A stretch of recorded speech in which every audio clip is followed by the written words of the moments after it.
ए आरज़ू ए कत्ल ज़रा दिल को थामना, ए आरज़ू ए कत्ल ज़रा दिल को थामना, मुश्किल पड़ा मीरा मेरे कातिल को थामना। सलाम, नमस्ते, सत श्री अकाल। मैं हूं आपके साथ हर्षिता मिश्रा और आप देख रहे हैं टाइम्स मेल। अमेरिका ने तुर्की, कतर और मिस्र की मदद से भले ही इजरायल और गजा का सीज फायर करवा दिया हो, भले ही गजा की जंग खत्म हो गई हो, भले ही इजरायल की बमबारी रुक गई हो, लेकिन ये नहीं भूलना चाहिए कि जब घर में ही हथियारों की फैक्ट्री हो तब अमन की बात करना ही ढकोसला है। कत्ल के सौदागर ही अगर अमन और शांति की बात करेंगे तो उनकी हथियारों के कारखाने क्या करेंगे? कुछ लोगों के लिए जंग ही उनका खुराक है, जंग ही उनका दाना पानी है, जंग ही उनकी ताकत है, क्योंकि बगैर जंग के उनके घर का चूल्हा भी नहीं जल सकता। सौदागरों की जबान से अमन का जिक्र सिर्फ एक धोखा है। हथियारों के कारोबारी के लिए जंग बेहद जरूरी है ताकि हथियारों का कारोबार चलता रहे। दुनिया के हर इलाके में सिलसिला चलते रहना चाहिए ताकि उनकी जेब भरती रहे। इन हथियारों के कारोबारियों में इसराइल, ब्रिटेन, जर्मनी जैसे बहुत बड़े देश शामिल हैं जो बात इंसानियत की करते हैं, कत्ल खाने चलाते हैं, लेकिन इन सब में सबसे बड़ा बॉस वॉशिंगटन है। यानी अमेरिका ही दुनिया भर में हथियारों की सप्लाई करता है। अमेरिका यही चाहता है कि दुनिया भर में कहीं ना कहीं जंग चलती रहे ताकि उनके हथियारों का कारखाना कभी बंद ना हो।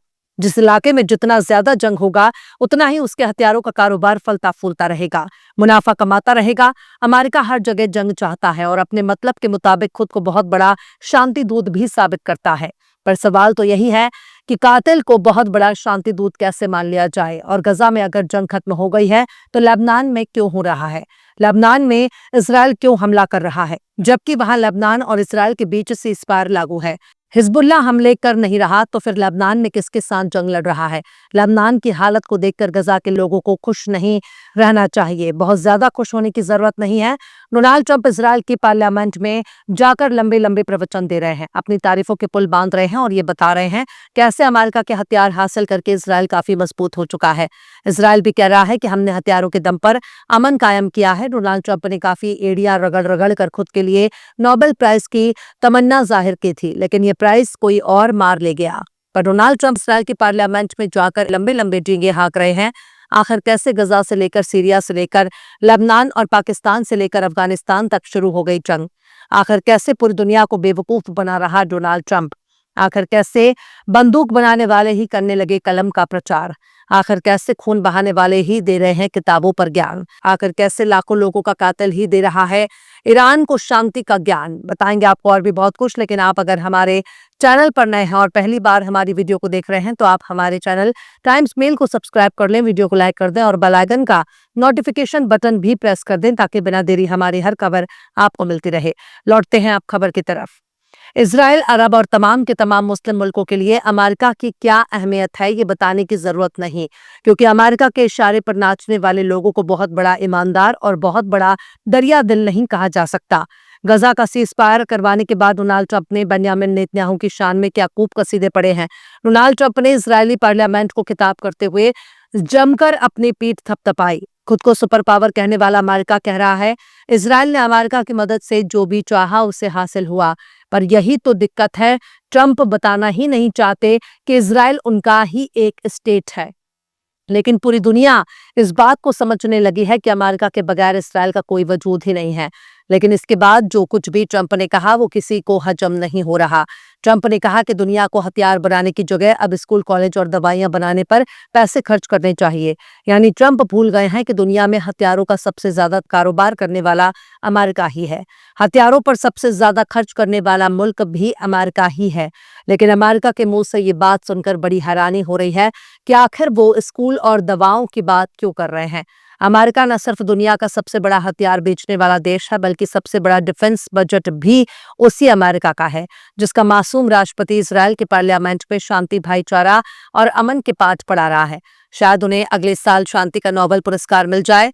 डोनाल्ड ट्रंप ने कहा कि हथियारों के बजाय पैसों को स्कूल, कॉलेज पर खर्च किया जाना चाहिए। ट्रंप ने यहां तक कहा कि मिडिल ईस्ट के देशों को दुश्मनी बंद करना चाहिए, एक दूसरे की भलाई और तरक्की के लिए मिलजुल कर काम करना चाहिए और हथियार बनाने के बजाय उन देशों को स्कूल, हॉस्पिटल, इंडस्ट्री और आर्टिफिशियल इंटेलिजेंस पर पैसा खर्च करने पर गौर करना चाहिए। डोनाल्ड ट्रंप ने ईरान को एक बहुत बड़ा ऑफर दे दिया है कि आओ तुम इजराइल को गले लगा लो। हम आपसे दुश्मनी खत्म कर देंगे। इजराइल के साथ आप भी दोस्ती कर लो, उसे अपना बना लो, फिर ना हमें जंग की जरूरत पड़ेगी ना आपको। दरअसल गजा में 2 साल से चली आ रही जंग खत्म हो गई है और पीर के रोज हमास ने 7 कैदियों को रिहा कर दिया। इजरायली पार्लियामेंट से खिताब करते हुए डोनाल्ड ट्रंप ने ईरान के साथ अमन कायम करने पर अपना नजरिया पेश किया। इस दौरान ट्रंप ने कहा कि अगर हम उनके साथ अमन मुआहदा कर सके तो कितना अच्छा होगा। क्या आप इससे खुश नहीं होंगे? क्या ये अच्छा नहीं होगा? क्योंकि मुझे लगता है कि ये ऐसा चाहते हैं। वे थक चुके हैं। डोनाल्ड ट्रंप हर हाल में चाहते हैं कि ईरान के साथ एक समझौता हो जाए और समझौते के तहत बाज़ाफ्ता तौर पर इसराइल को कबूल करे, इसराइल को एक मुल्क के तौर पर तस्लीम कर लें, ईरान इसे एक देश के तौर पर मान्यता दे, ताकि दोनों के बीच की दुश्मनी ही खत्म हो जाए। गौर कीजिए, डोनाल्ड ट्रंप शांति की कुछ ज्यादा ही बातें कर रहे हैं। भाईचारा और दूसरे देशों को जंग न लड़ने की नसीहत भी दे रहे हैं। यहाँ तक कि खुद हथियार बनाकर बेचते हैं। खुद सबसे बड़े हथियारों के कारोबारी हैं, मौत के सौदागर हैं।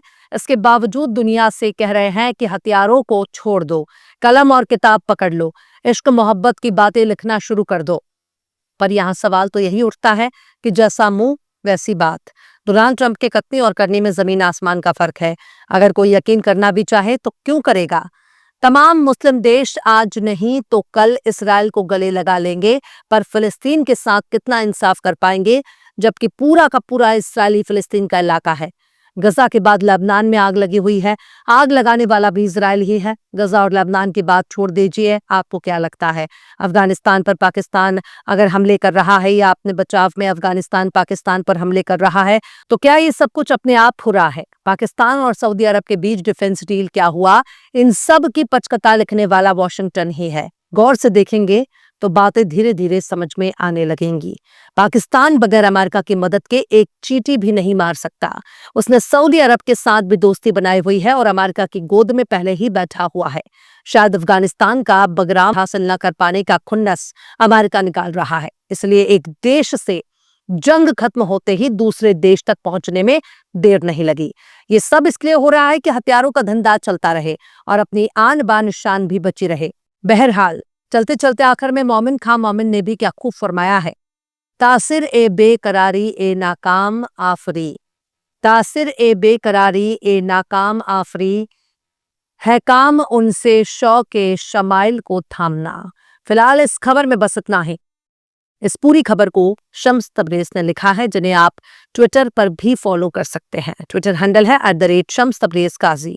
वीडियो आपको कैसा लगा कमेंट बॉक्स में जरूर बताइए। वीडियो पसंद आए तो लाइक करें, शेयर करें और बेबाक निष्पक्ष स्वतंत्र पत्रकारिता को सपोर्ट करने के लिए आप हमारे चैनल टाइम्स मेल को जरूर से सब्सक्राइब करें और हाँ, बेल आइकन की घंटी वाली बटन आप जरूर से दबा दें, ताकि आपको हमारे आने वाले नए वीडियो की नोटिफिकेशन फौरन ही मिल जाए।